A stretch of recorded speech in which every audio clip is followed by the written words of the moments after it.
ventricle when diastole is over. At this point, the mitral valve between the left atrium and the left ventricle closes, leaving the left ventricle filled with the maximum volume of blood, called the end diastolic volume.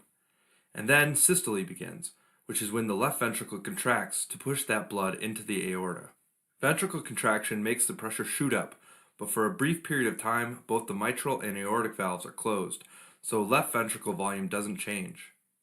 This phase is isovolumetric contraction, but it doesn't last long, because eventually the pressure inside the left ventricle exceeds aortic pressure, making the aortic valve pop open, and that starts the ejection phase.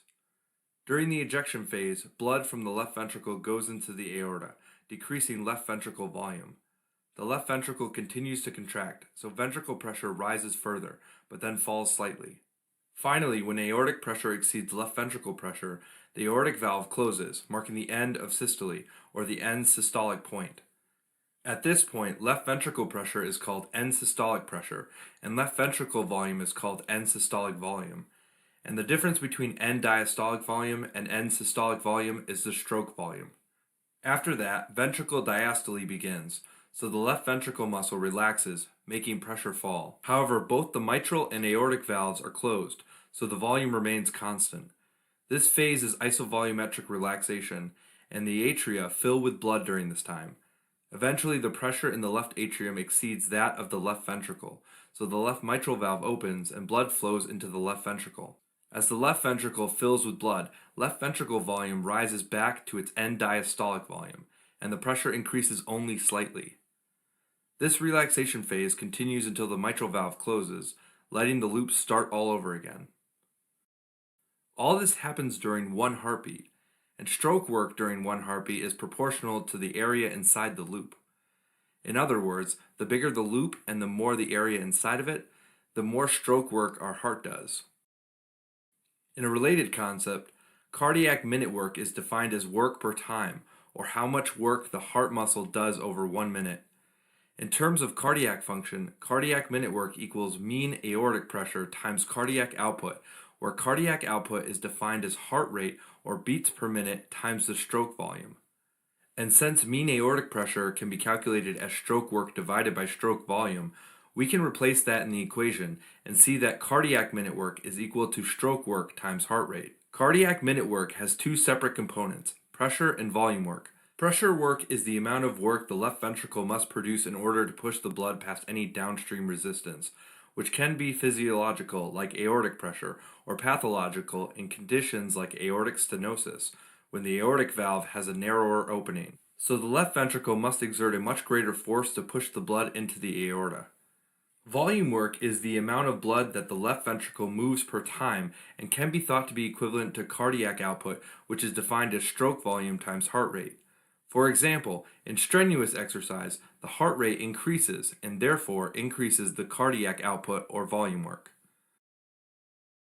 Additionally, cardiac minute work is directly correlated with myocardial oxygen consumption. Interestingly, pressure work takes up much more myocardial oxygen consumption than volume work, which is why overall myocardial oxygen consumption does not correlate well with cardiac output. Looking at the aortic stenosis example again, the increase in pressure work greatly increases myocardial oxygen consumption, but less blood actually makes it past the narrowed aortic valve opening, so volume work decreases. It's also interesting to look at the difference between the two ventricles with regard to the pressure work they normally perform. So even though both ventricles pump the same amount of blood, the left ventricle has to overcome the mean aortic pressure of about 100 millimeters of mercury, while the left ventricle pressure needs to surpass pulmonary artery pressure, which is only 15 millimeters of mercury. So although the volume work of both ventricles is the same, the pressure work of the left ventricle is greatly increased. So normally, the left ventricle wall is thicker than the right ventricle wall because it performs more pressure work and therefore requires more oxygen. In pathological conditions like systemic hypertension, where the systemic vascular resistance is increased, aortic pressure is higher than normal, so the left ventricle must perform even more pressure work. Over time, the left ventricle wall thickens even more in order to compensate, which is called left ventricle hypertrophy. Similarly, in conditions like pulmonary hypertension, pulmonary pressure is higher than normal, and that causes right ventricle hypertrophy. This increases myocardial oxygen consumption and keeps things balanced for a while. Unfortunately, though, if left untreated, ventricular hypertrophy can eventually progress to ventricular failure, which is when the ventricles can't pump enough blood to meet the body's needs. Alright, as a quick recap, stroke work is defined as stroke volume times mean aortic pressure, and cardiac minute work is stroke work times heart rate. Stroke work is best represented by a pressure volume loop, and stroke work during one heartbeat is proportional to the area inside the loop. Cardiac minute work is directly correlated to myocardial oxygen consumption and can be divided into pressure work and volume work. Pressure work uses much more oxygen than volume work. In some conditions that increase ventricle pressure work, like systemic or pulmonary hypertension, the ventricles adapt by thickening their walls.